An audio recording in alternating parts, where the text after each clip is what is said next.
candidates for U.S. Congress. We're going to start with Congressman Lee Zeldin, and then we're going to hear from Anna Throne-Holst. Throne-Holst. Sorry. So we'll start, they will each have 4 minutes, and then we will have rebuttals of 1 minute each, and then we'll take questions. Hi, everybody. Love coming here. Joyce is my timer. Who's Joyce? Joyce. Hi, Joyce. Thank you all for being here and for inviting us. I don't know if you've heard, there's an election coming up on November 8th. You heard a little bit about that? Yeah? Well, it's important that you're all here, that we're here as well to talk about some really important issues tonight. For way of background, my name is Lee Zeldin. I'm honored to be serving as your member of Congress for the past 21 months. I was born and raised here on Long Island. My wife, Diane, and I, we live here in Brookhaven now. We're raising our identical daughters, Michaela and Ariana. They're now in the 5th grade. In the Army, I served for 4 years on active duty. I've been in the reserves for the last 9 years. I was a military magistrate, military intelligence officer, a prosecutor, a paratrooper with the 82nd Airborne. Joined the State Senate in 2011. I served 4 years in the New York State Senate. While I was there, I led the fight to successfully repeal the MTA payroll tax for 80% of employers, eliminated the saltwater fishing license fee. I co-sponsored what became the nation's strongest property tax cap. We reduced middle income tax rates to the lowest level in 60 years. I created a program called the PFC Joseph Dwyer Program for our veterans with post-traumatic stress disorder and traumatic brain injury. And I wrote the law to protect our military families from protests at military burials. I was elected to Congress in 2014 to represent our 1st congressional district. I've been focusing on what I call my new era of American strength agenda, to protect America's security at home and abroad, to help grow our economy and create more good-paying jobs, to fight for our veterans and our first responders, to improve the quality of education in our schools, repair our nation's infrastructure, to improve healthcare in America, and safeguard our environment. As I mentioned, I've been in office for 21 months now. During my first 21 months, I've been able to get past my 3 proposals to help our veterans, 2 proposals to protect Plum Island. My counterterrorism bill passed. My Common Core opt-out bill was passed, now signed into law, as was my Safe Bridges Act, to bring federal funding for our state and local bridges. Some of that money has already started coming. The Hospital Road Bridge in Brookhaven is getting $26 million to revitalize the bridge and to widen it. That's 80% federally funded. I created a new healthcare clinic for East End veterans in Manorville. My office has been able to successfully resolve over 4,000 constituent cases. We have a great team. If you ever need an issue, a federal issue, although we have had people reach out to us wanting me to get a cat out of a tree, that's happened. Paving the road in front of their house, even though I don't have a paver. So I do request that if you have any federal issues, Medicare, Social Security, whatnot, Ben Monachino, raise your hand, Ben. Ben's in the back. That's Ben's specialty. So he's here, 1 minute left. So he's here if you ever need to reach out to him. We also permanently reauthorized the Zadroga Act for our 9/11 first responders.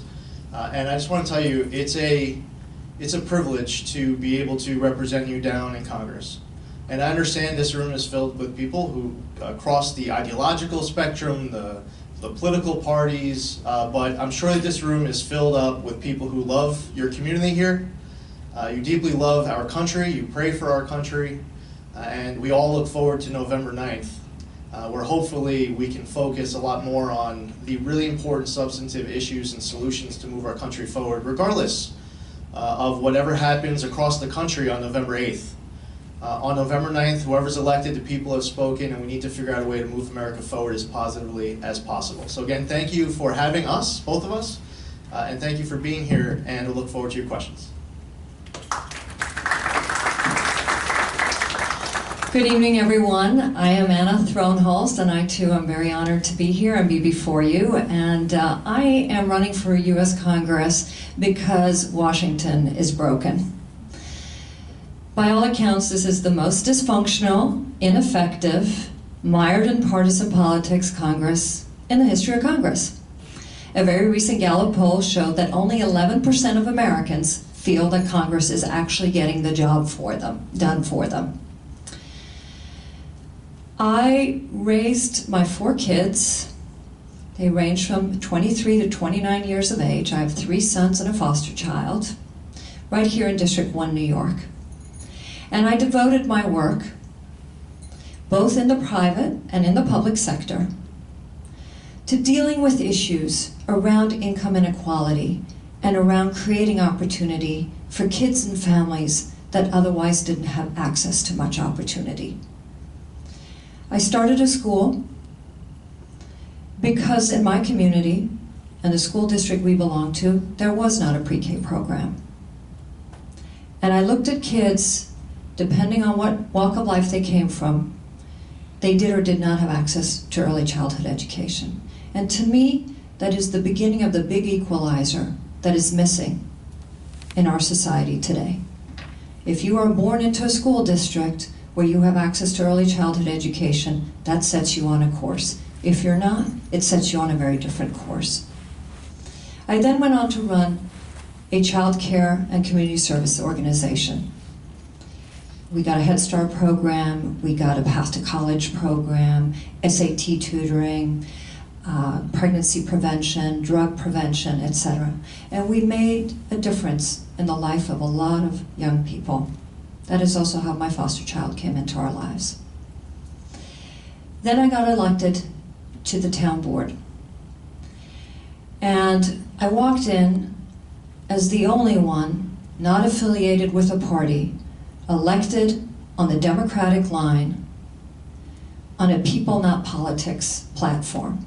I wanted to serve community. I didn't want to bring a political platform in. I wanted to be there to listen to the community and be effective. And it turns out I was the only one who had financial management background. I have a graduate and an undergraduate degree in foreign affairs. My undergraduate degree is a co-degree in business management, but both my undergraduate and my graduate degree is in foreign policy and conflict resolution, American University and Columbia University. And then I worked at the UN at the Department of Peacekeeping, and I think that's important with the foreign policy challenges that we have before us today. But I got elected to the town board, and I led the way on auditing the books, decreasing spending, cutting wasteful spending, and holding the line on taxes. We were downgraded by the rating agencies when this whole mess was unearthed, and I got the rating back to a AAA rating. The town of Southampton today has the lowest property taxes on Long Island. And we reinvested that money in the services that mattered. Award-winning senior services. We brought veteran services right to our town facilities so that our veterans didn't have to travel all the way up west. We invested in economic development and job creation. And I got the Clean Water Center going at Stony Brook University. It's called the New York Clean Water Technology Center, and it is the national center for research and development for retrofit systems to manage our nitrogen pollution right on site, which is our #1 environmental challenge. Time is over. I look forward to your questions. Thank you.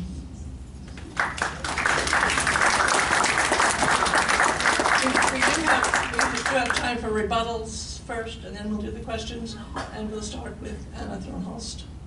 A rebuttal of what Mrs. Zeldin said, if you want to. Well, I'm not going to rebut him, but I think it's important to note that this is an election where you have very clear choices, both on the presidential level. I think we're all pretty clear on that one. But for those who are just turning into the congressional one, your choice is just as stark here. To me, you can elect someone who has brought government together, who made sure that everyone worked together to solve problems, put partisan politics aside, and who cared about making a tax code one that works for middle-class families, not voted to give away the store for the top % earners, big corporations, companies that are leaving our shores and leaving tax dollars aside. Someone who believes that the EPA should be funded and that we need to deal with the environmental crisis, that we cannot slash funding and then think that we are going to deal with climate change. Who believes in science around climate change, who believes that we need common sense immigration reform, that we cannot have somewhere between 10 and 15 million undocumented workers on our shores without addressing that issue, who does not believe that building a wall is something that is a problem that is solved. Wait, you said 1 minute left. I was talking away. You said 1 minute left. All right, there's a long list. We'll get to it. Thank you.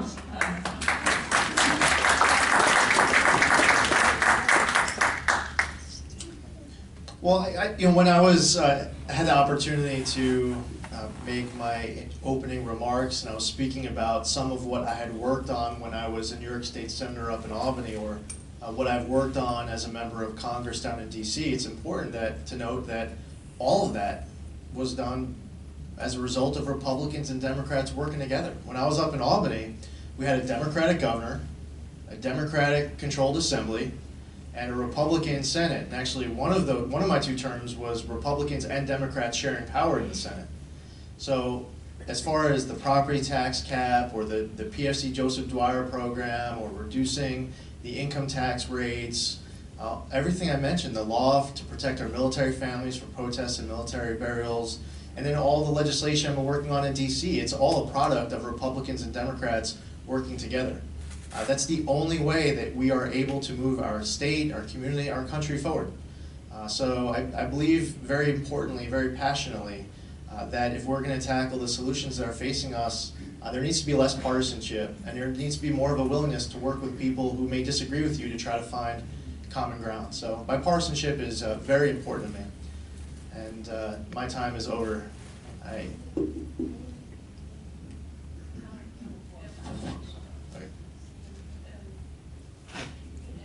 Thank you. This question is directed particularly to you, Mr. Zeldin.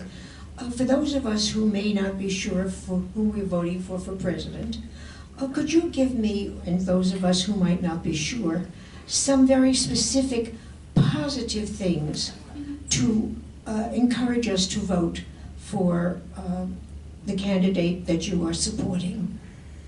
Yeah, well listen, there's, gosh, we have been presented with a couple of imperfect options this year. As we talk about policy issues that are important to me, I believe are shared by Mr. Trump. We need to do a better job negotiating our trade deals here in America, negotiating trade deals that are better for the American economy, American companies, the American worker. We have the Trans-Pacific Partnership, which is before Congress right now, has been called NAFTA on steroids. I've read TPP, and that's a pretty accurate name to call it. We need to do whatever is in our power to defeat ISIS, to keep our country safe.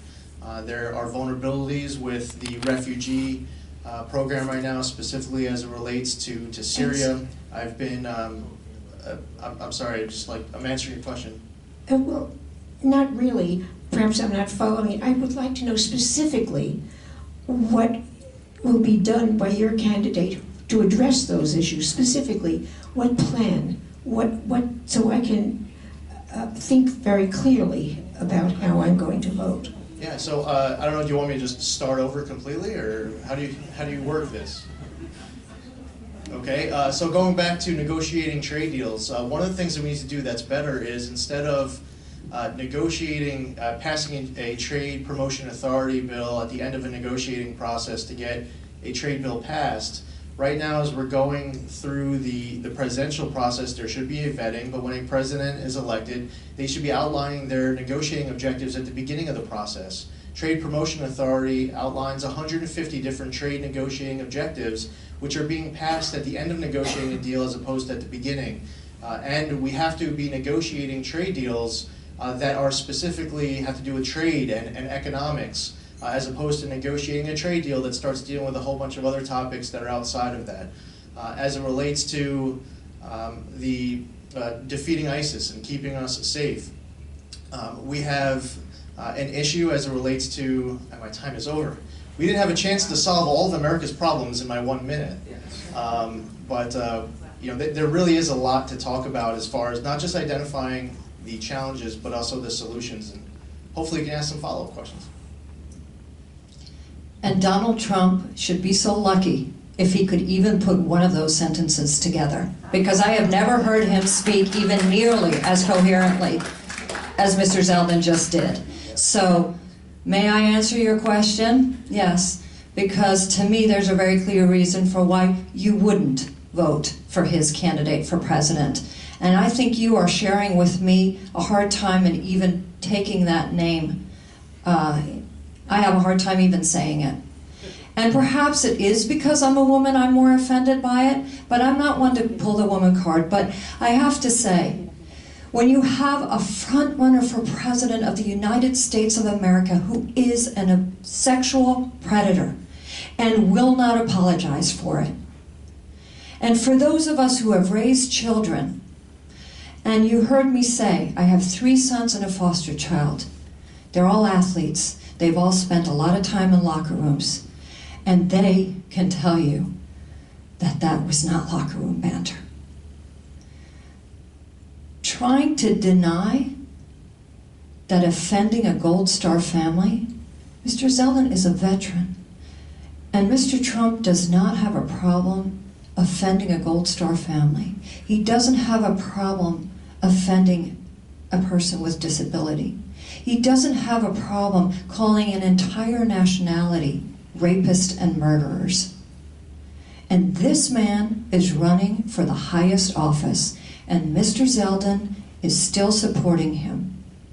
Now, I don't know, but I have served in elected office for 8 years, and I believe that when we hold elected office, we should be held to the highest standards. And that goes for people on any level of elected office. And how you, as an elected official, can support someone with the track record of Mr. Trump, but on top of it, who cannot put a sentence together when it comes to solving any of our issues, foreign policy or national. You got me going. Thank you.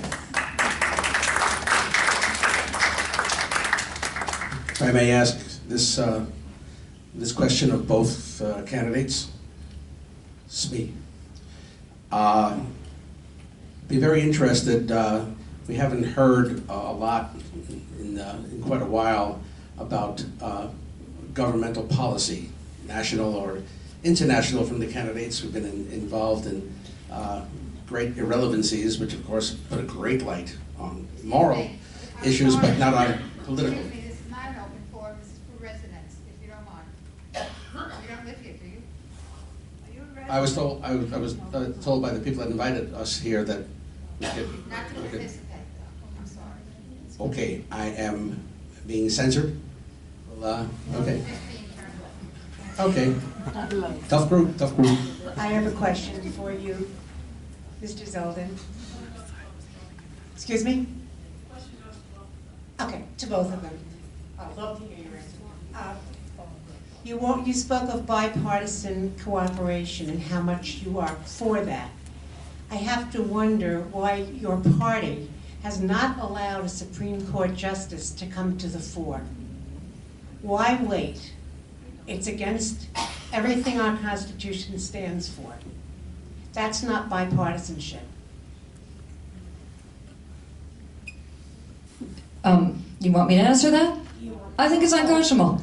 And the Constitution was written so that the president, the sitting president, had the authority to make that appointment, and it is up to the Senate to affirm that appointment or not in due course. The excuse that's being used now, which is entirely based in partisan politics, means that the Supreme Court is incomplete for over a year, and the people's business is not being done. And if you don't see that as partisan gridlock, we all do. But let's talk about what hasn't been voted on in this Congress. because of partisanship. Immigration reform has not been voted on. Gun safety has not been voted on. Fixing the Affordable Care Act has not been voted on. Dealing with a tax code that gives away the store to the wealthy top earners and big corporations has not been dealt with. Important environmental and climate change policy has not been dealt with. There is a long list of things that we as the American people expect our representatives in Congress to get together and come up with a solution and bring these issues to the floor. My opponent has voted 28 times to block gun safety, no-fly, no-buy legislation from coming to the floor when 80 to 90% of Americans polled want to see common sense gun safety laws. No-fly, no-buy, I'm sure you know, was introduced by Congressman King in the next district. It would simply not allow people on the terrorist watch list who may not fly commercially today from buying guns. He's prevented it 28 times. Now you will hear how he dances around this. Well, to answer your question, I'm going to be brutally honest, it's partisanship. I'm not going to give you any other answer. I'll be as candid as possible. That's why it didn't happen. As far as some of the other issues that we just heard discussed, comprehensive immigration reform was one of the issues that were mentioned. And I'm not going to stand before you and say it's Republican fault or Democratic fault. What's very interesting is over the course of the last decade, we've had a Republican president and a Democratic president, a Republican Congress, a Democratic Congress, and a mix, and every combination in the last decade, and there hasn't been a bill that was passed to solve all of our immigration challenges. So I'm not going to stand before you and say, that it's something that the 114th Congress on its own, that they were supposed to, solve this, and it's partisanship and it's all the Republicans' fault. It's been over the course of the last decade, it's been both parties' fault. Because in order to get the votes, in order to pass bills that will help tackle illegal immigration in our country, to secure our borders and to have interior enforcement and what to do with the people who are here right now illegally, there's actually a lot of different solutions to these challenges that Republicans and Democrats, liberals and conservatives completely agree upon. And they should get passed. You're rebutting Anna. You're not answering why you didn't vote for the Supreme Court Justice to be. Okay, first off, I'm in the House of Representatives, so I don't get a vote. But secondly, to answer your question, why didn't it happen? I answered the question. And then I go on, I don't know, it might not be the answer you're looking for, but I think it was actually exactly what the answer is. That's what happened.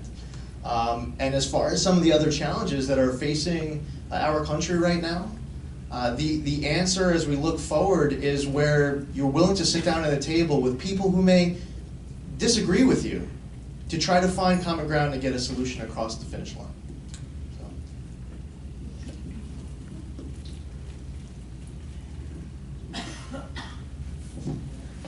My mailbox has been filled with things from your campaign about Lee Zeldin's stand on assault weapons, and it shows students doing drills in the school and everything, and it just seemed like you were a one-note candidate. Now that I see you in person, I can see that's not true. But I would like Mr. Zeldin's stand on assault weapons and what can be done to control them or to allow them. By assault weapons, do you mean assault rifles? Yes. Okay. Okay, so a few things. There are a couple of ads that are out right now as you ask about the ads. First off, there isn't a single local school in any of our local school districts whatsoever where you have little kids hunkered inside where heavily armed police officers banging on the door saying, "Open up, open up." That doesn't happen in any of our schools. We have little elementary school kids all scared inside while some heavily armed person's banging on the door. It just doesn't happen. But here's the thing, if you're trying to win an election, if you show scared kids, then maybe you could get scared parents to vote for you. But there isn't a single school district around that does what you see in that ad. By the way, the ad also says that I had voted 25 times against Pete King's bill. Not only is that not true, Pete King voted the same exact way that I did on all 25 bills that are listed in her TV ad. And you, on your own, you don't have to take my word for it. When you go on the internet, you can search these bills for yourself. Like HRES 809, the Comprehensive Addiction and Recovery Act. When you search online, you will see that HRES 809 has nothing at all to do with guns, or the other 24 bills mentioned in her commercial. I'm not asking you to take my word for it. I'm asking you to search on your own. Not on my website, on any website. What's important is that when we come before you, that whatever questions that you have, that we are willing to come here honestly to tell you exactly where we stand on all the critical issues that are important to you. But if being ourselves and answering questions honestly and putting out TV ads that are honest, if that won't work to get elected, then you shouldn't run for office in the first place. I actually introduced legislation that would prevent terrorists from being able to purchase firearms or explosives. It's different than Pete King's bill. Pete King's bill believes that the burden should be on the purchaser to prove that they're not a terrorist. I believe the burden should be on the government to show that someone is. You can be on either side of it. That happens to be where I am. My time is over. You're doing a great job. Stick with it. Okay, let me start by saying, first of all, the New York State Department of Education requires of every school district to conduct 12 drills per year to train kids in the event of an active shooter. So you can quibble with how, it came across on a commercial or not. The New York State Department of Education requires it because it is considered one of the top risks today for kids going to school. So rather than quibble with the commercial, why not quibble with the fact that nothing is getting done about this on the federal level? So Mr. Zeldin keeps asking us to take his word. This is a comprehensive list of the 25 times with dates, actually 28 now since we cut that commercial, that Mr. Zeldin has had the opportunity, because there is a procedural process that's a little complicated, but there is a procedural process that allows members of Congress, when voting against something, to bring forward a vote on something that they believe is more important than what has just been voted down. So they make a motion saying, can we preempt this? This is more important. 28 times on the floor of the House of Representatives, Peter King's bill, no fly, no buy, has been brought forward. He has voted no for it 28 times.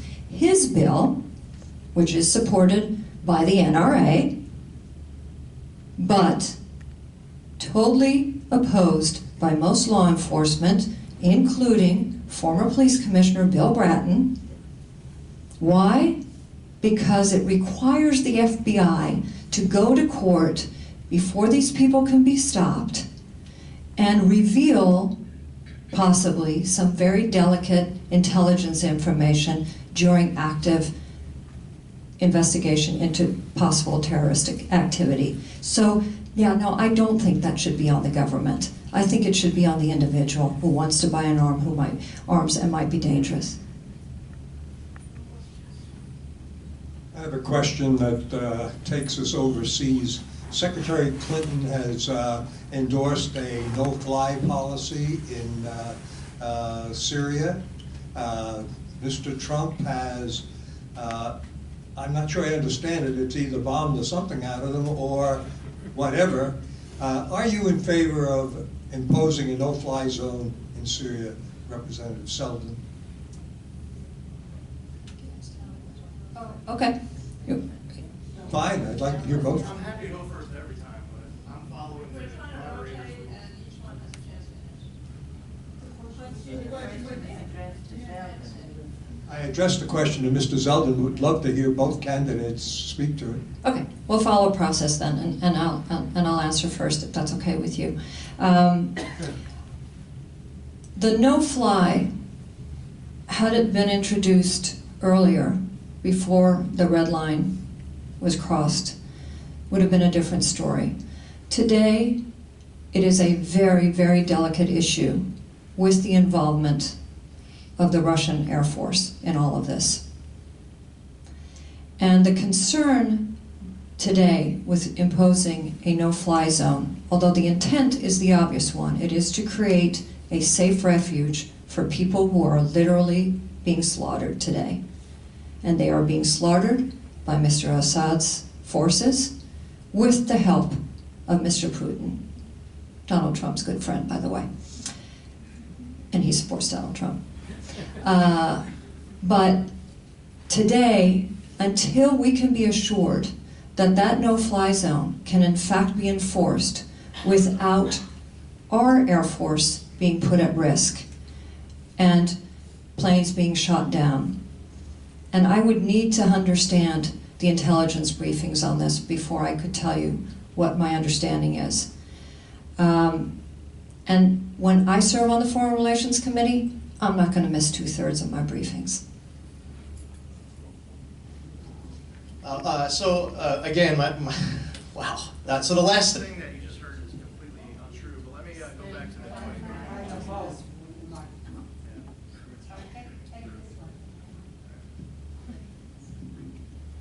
So it's nice to end with a tangent that happens to be completely untrue, but let me go back to the question. I support having a no-fly zone in Syria. The issue right now in Syria has gotten especially complicated. We're used to if you take a Civil War class, a history class for our kids, where we remember the story of two sides on different ends of a battlefield. Syria, it's like a 30-way civil war right now. I was a year ago standing on the Golan Heights on the Israel side, and they were saying, yeah, that village right there, they're occupied by Hezbollah. That one right there, they're occupied by Al-Qaeda. ISIS is 80 miles this way. It is a mess. Syria has lost their country. There was a question in a presidential debate, what are you going to do about Aleppo? Aleppo's gone. It's lost. Now, you have to replace Assad, but you can't replace Assad with another Assad. We also can't be responsible at all, the United States cannot be responsible at all for occupying any bit of Syria whatsoever. Syria and the Middle East, they need to regain control of their own country. Now you do have some willing partners like King Abdullah in Jordan. Special forces, military leader, very capable, very motivated, he needs support. You do have people in Syria who want to take control of their own country and do the right thing. We have been providing support through our U.S. Special Operations Forces. That should continue. There's different ways to collect intelligence. Some is from the sky, some is from the ground.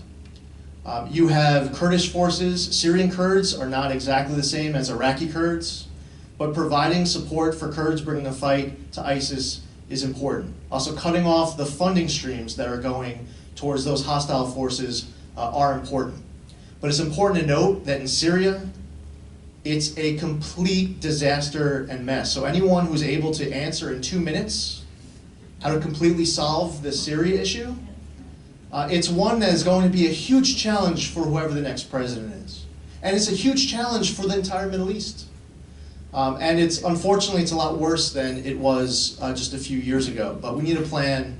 The Middle East needs a plan. Syria needs a plan.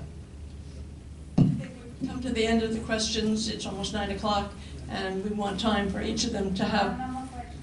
I have a question. No more questions. No, we're not going to have. We've come to the end, and I thank everybody for their questions. But we have a little time for closing remarks, and we'll start with Anna for 1 minute. 1 minute. And I'm happy to talk to anyone afterwards and take your questions, first of all. And I'm just going to start where Mr. Zeldin left off, because yes, he's absolutely right. We have some of the most complicated foreign policy questions before us today. And I think that's why you need to elect people to these offices that have more than a rudimentary understanding for the history, the culture, and the very complicated geopolitical situation on the ground today. I think that the invasion of Iraq was one of the worst decisions ever made by any leader in this country. And we are paying that price today. But you need people who understand it. And I think someone who comes with an in-depth knowledge of it through a graduate and undergraduate degree and having worked at the UN is helpful. But I want to finish by saying we stand on very different ends of almost every single issue. But two issues we haven't talked about tonight that I think are important here. That is the future and the security of Medicare and Social Security. The Ryan budget that Mr. Zeldin voted for, oh, time is over. All right, I don't want to privatize it. I don't want to tie it to Social Security. There are better ways to solve it and protect it, and you deserve for it to be protected.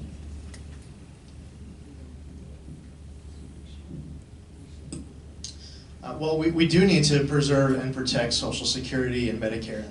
And too many of our families have been torn apart, where most of my family now lives in Florida. Some live in South Carolina. I have more family that lives in Ted Deutsch's district in Florida than I do have family live in my own. We have seniors who are choosing between whether or not to put oil in their tank or to afford their prescription meds. You have young kids choosing that if they want to start their family on Long Island, they have to do it in the basement of mom and dad's house.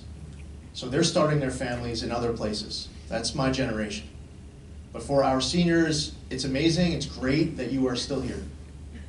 But for a lot of seniors, they've reached their breaking point, they moved elsewhere.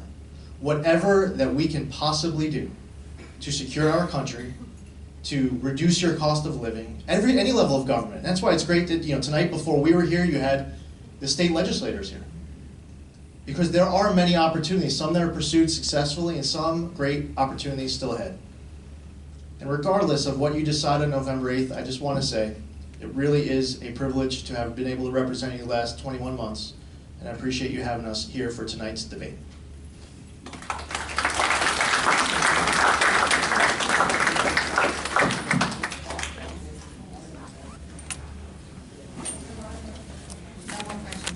I